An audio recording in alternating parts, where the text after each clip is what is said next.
Hi everybody, this is Andreasnest, your business coach. Today I would like to talk about marketing mistake number 4, which is having no numbers available to measure your marketing. Marketing is simply math, okay? If you imagine first of all, what is the lifetime value of my client and how much money do I want to spend to create such a client? Now, we need to look at it from a simpler perspective, and perhaps we take a baker as an example. Now, if you're a baker and you decide to run a marketing campaign where you give away free chocolate eclairs for every new customer that comes through.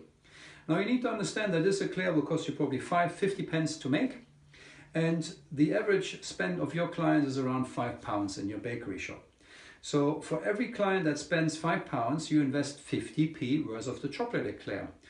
So you make £4.50 on everybody that buys in your shop. So there you have a slight idea. Now, if you want to draw that out a bit further, you look at their lifetime spent with you. And for example, if the average client comes at least 10 times to your shop and they always spend £5, you got a £50 worth of lifetime spent for your shop.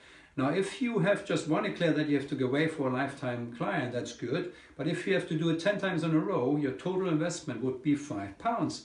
But at the end, you still generate a £50 client. So that gives you an idea of, the math that are involved in your marketing and how much money you need to create your marketing budget and how much are you willing to spend on your marketing to create a client. Now, the another aspect we need to look at is the testing and measuring. We need to actually put some numbers down in order to measure the effectiveness of our marketing campaigns. And a lot of people don't do that. They just put an advert in the paper and they never know where the business is coming from. The business might be coming from your website or from social media. Until you start to test and measure each campaign, you don't know where it's coming from. And I'll give you another example. Let's go back to that bakery.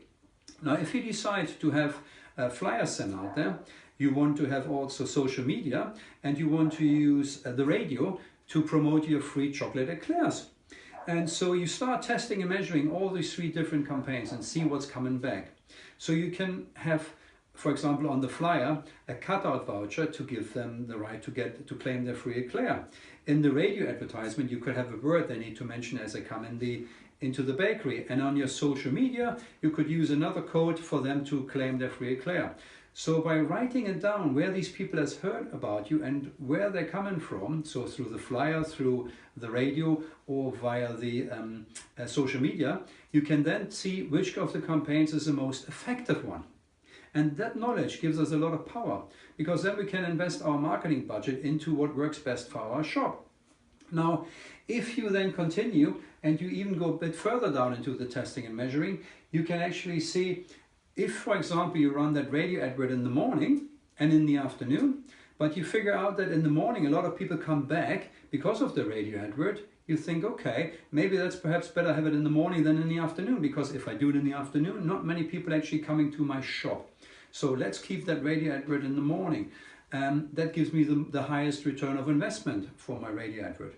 And when we look at the conversion rate, you need to start and measure what actually is a conversion rate. Morning, evenings, what is the best thing for my marketing? And the concept sometimes is something that decides if people actually start reading your advert or not. So if it's a very long-winded concept and you have loads of stuff on your flyer, for example, which they have to go through, that's not the best concept. So perhaps you need to look at something else that is much more effective and that gives you a much higher conversion rate when it comes to customers that come into your shop. So that's it for this week, and I'm looking forward to speaking to you next week. Thank you very much. Bye-bye.